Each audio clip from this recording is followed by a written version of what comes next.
colorful Cape Town is one of the most multiracial cities in the world. The city sits on South Africa's Cape Peninsula, where the waters of the Atlantic and Indian Oceans converge, and spectacular mountains tumble towards the sea.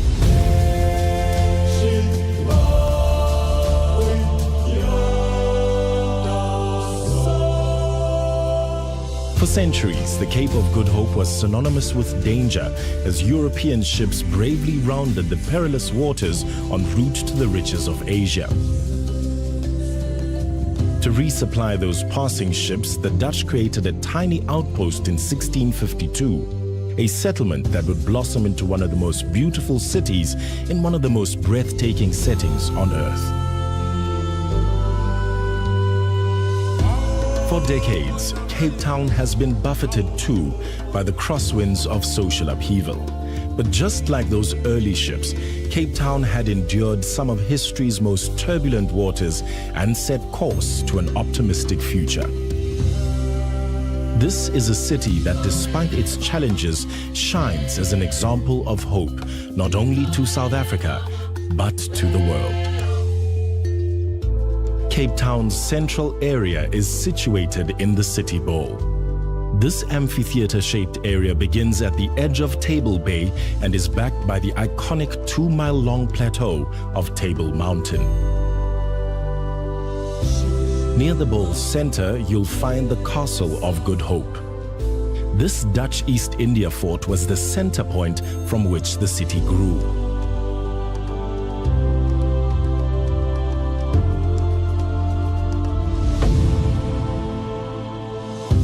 Nearby, visit Company's Garden, whose rich soils were cultivated to provide fresh produce for those early merchant ships. All around the gardens, some of the city's most important institutions sprang up, such as the Parliament Building and the National Library. On the park's southern end, in the South African Museum and Planetarium, experience the wonders of Africa, from the power of pre-colonial rock art to the giants of the Cape's natural world. While just a few steps away, centuries of creativity are on full display at the National Gallery.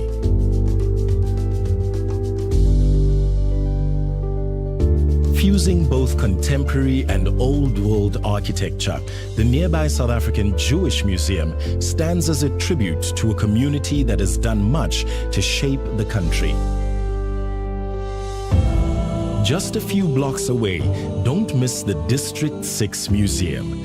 This museum and cultural center gives voice to the 60,000 non-white residents who were forcibly removed from the city and saw their vibrant multiracial neighborhood flattened during the darkest days of the apartheid era.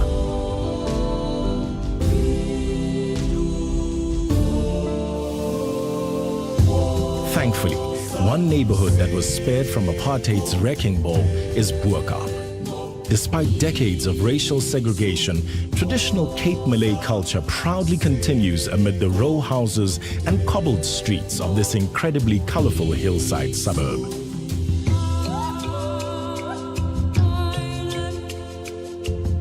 Post-apartheid South Africa is often called the Rainbow Nation, and like a pot of gold at the end of that rainbow, diversity, transformation, and creativity shines out from the city's downtown streets, from its businesses, from its very walls.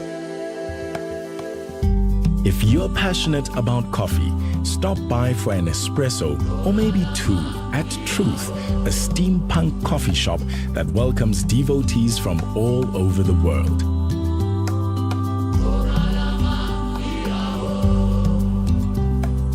Once you've had your caffeine fix, wander along Long Street, where elegant Victorian architecture, fashion, and food collide, creating one of the mother city's buzziest streets. When the coffee wears off, sit on a balcony with an ice-cold beer and watch the world slip by below.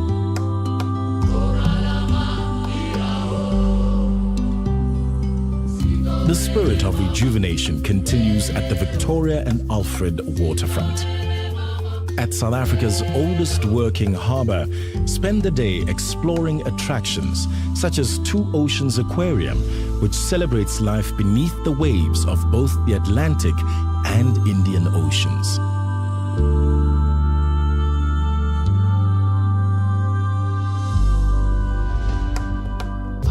The waterfront is also the gateway to one of the world's most infamous prisons, Robben Island. Journey across the waters of Table Bay to experience the damp prison walls and windswept yards, and to listen to stories told by former inmates. For 3 centuries, this was a place of exile, largely unknown by the outside world, until 1964, when the anti-apartheid revolutionary Nelson Mandela was imprisoned here for 18 years. A visit here is a reminder of just how far South Africa has traveled on the long road to freedom. Mandela would one day rise to become more than South Africa's first black president. He became the father of the nation and inspired countless millions around the world.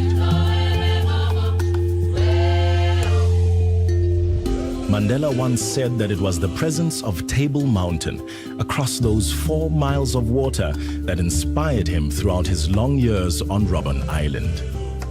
Wherever you are on the Cape, Table Mountain is there, a beloved landmark that helps locals and visitors alike to find their way.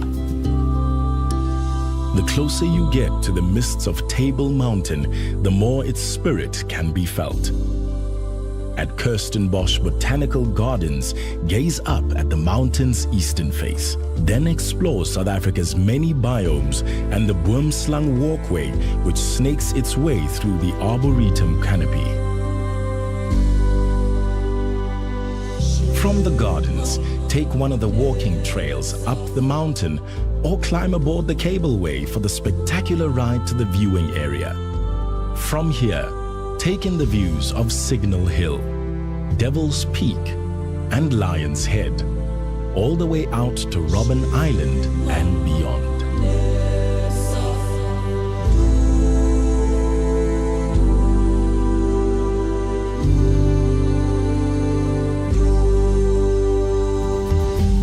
Cape Town is one of the world's great beach cities, with countless beaches, bays, and seaside communities, each with its own unique vibe. From Greenpoint, the site of Cape Town's futuristic stadium, head down the western coast of the Cape Peninsula to one incredible beach after another.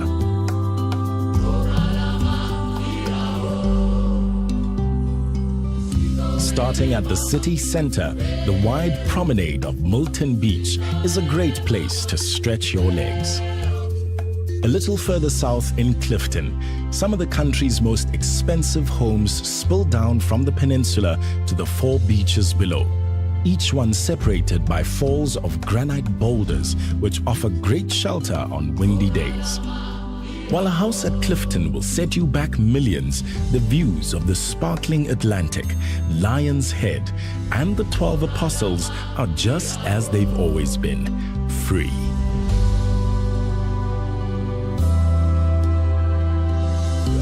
At neighboring Camps Bay Beach, the Saint-Tropez theme continues. Just a 5-minute drive from the center of Cape Town, enjoy fine white sands, a tranquil tidal pool, and your pick of over 20 restaurants and cafes. 6 miles down the coast, things mellow out even more at Llandudno Beach. Pull on a wetsuit and enjoy the waves, or just explore the massive boulders. Life is simple here. There's no street lights, no restaurants, and not a single shop.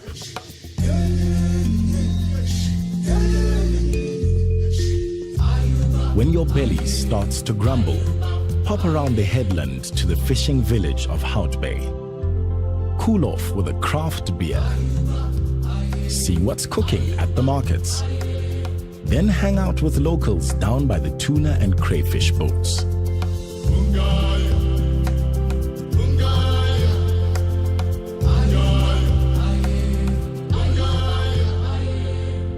Once you've explored the peninsula's western coastline, the eastern side awaits.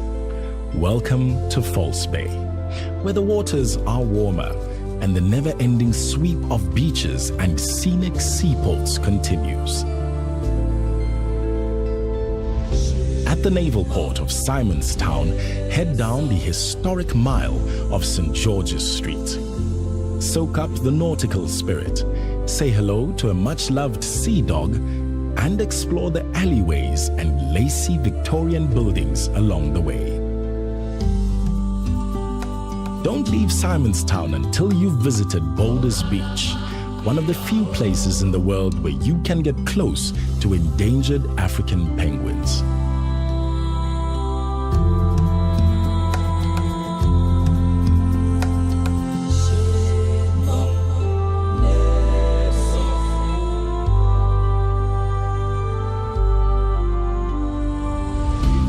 False Bay was once dotted with humble farming and whaling villages like Fishhook. From here, follow the coastal walk around to Colt Bay, where writers, musicians, and artists have replaced the whalers and lime burners of yesteryear. Thankfully, the bay's fishing boats still put out to sea, ensuring the local restaurants are always well stocked with the freshest seafood.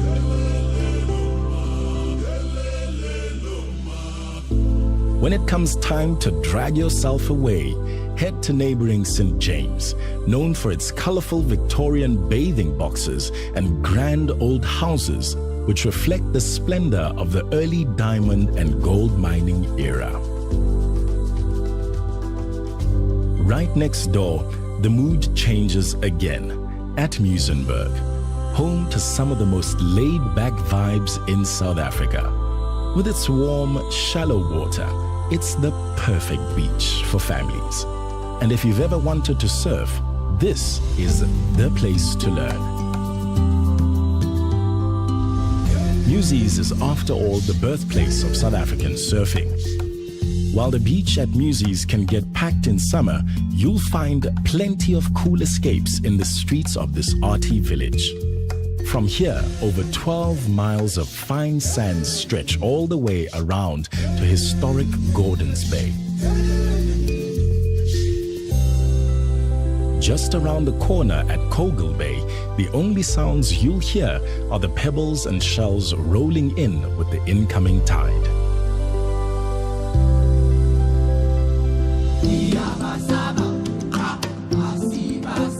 Cape Town's riches don't end with its beaches. It's also blessed with some of the best wine-growing country in the world.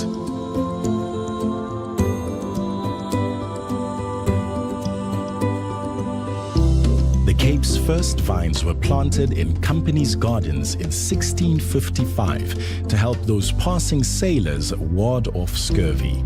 But the roots of the nation's winemaking industry really took hold just 20 minutes drive away in the suburb of Constantia. In the late 1600s, hundreds of vines were planted here, along with rows of oaks to shield them from the harsh Cape winds. From here, those vines spread far beyond Cape Town into a region now known as the Winelands.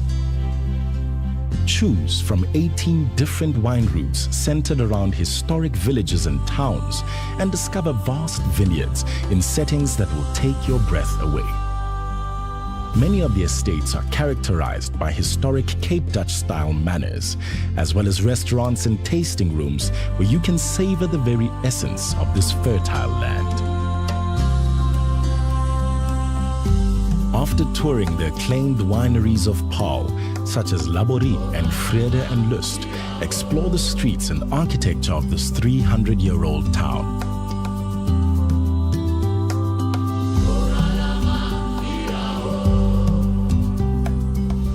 High above Paarl stands the Taal Monument, which celebrates the language of Afrikaans, a language that was forbidden during the bitter aftermath of the Anglo-Boer War in 1902. The Stellenbosch wine route, South Africa's oldest, offers more than 150 tasting rooms across 200 vineyards. At the Waterford Estate, take a 2-hour wine safari through the Bordeaux-inspired estate, then taste some of the most exciting new reds in the region.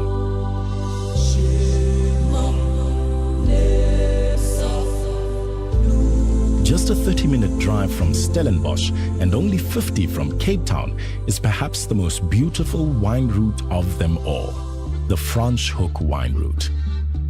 Fleeing religious persecution in 17th century Europe, 200 French Huguenots came to this valley and created paradise. Today, Franschhoek is considered the food and wine capital of South Africa. At Boschendal, one of the country's very first estates, the influence, style, and passion of the French is everywhere. It also lingers in the town itself, in the galleries, the museums, and in the memorial, which depicts a female figure casting off the cloak of oppression and gazing towards an optimistic future. Before you head back to Cape Town, head up Franschhoek Pass, one of the Cape's most scenic drives. High in the Montreuil Nature Reserve, soak up the views of the valley below and wander hillsides filled with proteas, a flower first discovered on the Cape and now cultivated all over the world. In local tradition, the protea represents transformation, courage, and hope. Cape Town is a city which shares the same soil, so it's not surprising that it embodies those same qualities too. But Cape Town is more than just a single flower. It's a garden. From its earliest days as a resupply station for passing sailors, through the bitter harvests of the apartheid era, this is a garden where hands of every color have planted seeds of hope and have held the fruits of freedom. So come and savor the colors, hope, and freedom of Cape Town.